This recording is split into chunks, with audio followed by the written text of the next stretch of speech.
Scientists once believed only mothers' brains changed after birth. They were wrong. Dad's brains change too. And the way they change tells us something huge about what your baby actually needs from you. Parenting is often treated like an instinct, like you're supposed to just know what to do. But when scientists actually put parents in brain scanners, they found something remarkable. Parenting isn't something you know. It's something your brain becomes. Over the next few minutes, I'm going to walk you through the 4 biggest changes your brain goes through when you become a parent. And by the end, you'll understand not just your baby better, but yourself. Why you feel what you feel. Why you can't stop staring at them. Why their cry cuts through every other sound in the room. Let's start with the one that scares people the most. Your brain, specifically a mother's brain, actually shrinks during pregnancy. And before you panic, stay with me, because this is the opposite of damage. In 2016, a team of researchers, led by Elseline Hoeksema, published a landmark study in the journal Nature. They scanned women's brains before pregnancy, and then again after they gave birth, and they found something consistent across every single mother: a reduction in gray matter. The brain's outer layer, where thinking and processing happen, was measurably smaller. One recent study put the number at up to 4.9%, and 94% of a mother's gray matter shows some degree of change. Now, here's where it gets interesting. Gray matter loss usually means something bad. It's what happens in disease, in aging. But this was different. The reduction happened in specific regions, areas linked to social understanding. The parts of the brain that help you read another person's emotions, their needs, their intentions. Think of it like pruning a tree. Your brain is cutting away weak, unused connections, so the important ones, the ones that help you understand your baby, can fire faster and stronger. The study found that the more gray matter a mother lost, the stronger her bond with her baby. And it lasts. Follow-up scans showed these changes were still visible at least 2 years after birth. Some researchers believe the changes stick around for decades, long enough to help you parent a teenager. But here's the part most people miss. And this is the part that changes everything about how you see fatherhood. For decades, the story was that only mothers' brains changed. Because of pregnancy, because of hormones, because of birth itself. But in 2014, researchers in Israel published a study that flipped that story. They scanned fathers too, and dads' brains showed their own rewiring. Here's the twist. It happened in a different place. In mothers, the changes clustered in emotional processing networks. In fathers, the changes appeared in what scientists call the socio-cognitive circuit, the network involved in reading and responding to another person. A father's brain doesn't just feel more, it learns to read the baby. And here's the most hopeful part. Fatherhood isn't only biological, it's experiential. The more time a dad spends as the primary caregiver, the more his brain adapts. The 2014 study found that fathers who were hands-on caregivers showed activation patterns in emotional networks that looked remarkably like mothers. In other words, the brain responds to care, not just to birth. So if you're a dad who sometimes feels like you're just helping out, you're not. Your brain is building the exact same machinery. Every feed, every bath, every 3 a.m. walk is literally rewiring you into a more bonded parent. Quick pause. If you're finding this useful, that little subscribe button means I can keep researching and bringing you the actual science. It genuinely helps more parents find this. So what's actually driving all of this?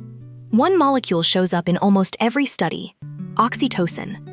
You've probably heard it called the love hormone or the bonding hormone, but that name undersells it. Oxytocin doesn't just make you feel warm, it's a direction system. When you hold your baby skin to skin, oxytocin floods your brain, and it does 3 specific things. 1. It lowers your stress. Cortisol, the stress hormone, drops. That's why holding your baby can feel like the entire nervous system takes a deep breath. 2. It sharpens your focus on the baby. Researchers call it motivational salience. Your brain tags your baby as the single most important thing in the environment. It's why their cry cuts through a crowded room when everything else fades. And 3. It creates a loop. Here's the beautiful part. When you respond to your baby, your oxytocin rises. That makes you respond more warmly, which makes the baby calmer, which lowers your stress further, back and forth. It's not a one-time spark. It's a circuit that strengthens every time you complete it. But here's what researchers found that no one saw coming, and it's the difference between a brain that builds itself and one that doesn't. The deepest discovery in parenting neuroscience isn't about what happens in your brain. It's about what your brain does to theirs. And it comes down to one idea from Harvard's Center on the Developing Child, something called serve and return. Think of a tennis game. Your baby serves. A cry, a coo, a point at something, even just eye contact. And you return it. You respond. You look. You say something back. Every single one of those exchanges, Harvard researchers found, physically builds the architecture of your baby's brain. When a baby gets a reliable response, their brain forms and strengthens connections. When the serve goes unreturned, when no one responds, those connections don't form as strongly. This isn't about spoiling, it's about wiring. And there's a famous experiment that proved how much this matters. In 1975, a psychologist named Edward Tronick ran what's now called the still face experiment. A mother plays normally with her baby, smiling, responding. Then, on cue, she goes completely still. No expression, no response. What happens next is hard to watch. The baby tries everything, smiles, points, reaches, babbles. When nothing comes back, the baby's stress hormones spike. Some babies cry, some literally shut down and turn away. Within minutes, a perfectly content baby is in distress, not because anything was taken away, but because the response stopped. The experiment was meant to last a few minutes. It often had to be cut short. That's how powerful connection is. And when the mother returns again, the baby recovers. The loop heals. Here's the takeaway that changes everything. You don't have to be perfect. The science of secure attachment isn't about never missing a beat. It's about repair. The studies show that it's the return, the reconnection after a rupture, that builds resilience.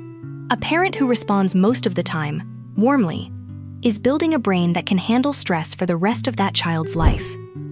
So let me bring it all together. Your brain changed. It pruned itself to understand your baby faster. Whether you gave birth or not, care itself rewired you. A single molecule, oxytocin, turned that care into a loop that grows every time you complete it. And every response you give is literally building the structure of another human being's brain.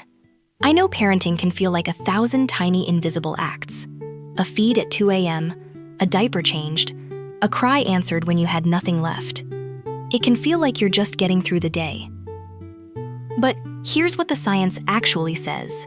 You're not just getting through, you're building. Every single one of those tiny acts is firing a connection in your baby's brain that will be there for the rest of their life. You didn't do anything wrong. You did everything right.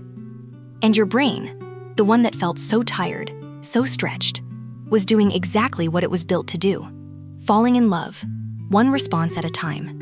If this helped you see parenting, or yourself, a little differently, I'd love to know one thing. What's the moment you first felt that bond lock into place? Tell me below. Your story might be the exact thing another parent needs to read tonight. And if you want more science that makes you a more confident parent, not less, follow Little Brain Lab. New videos every week on the hidden world inside your baby's mind.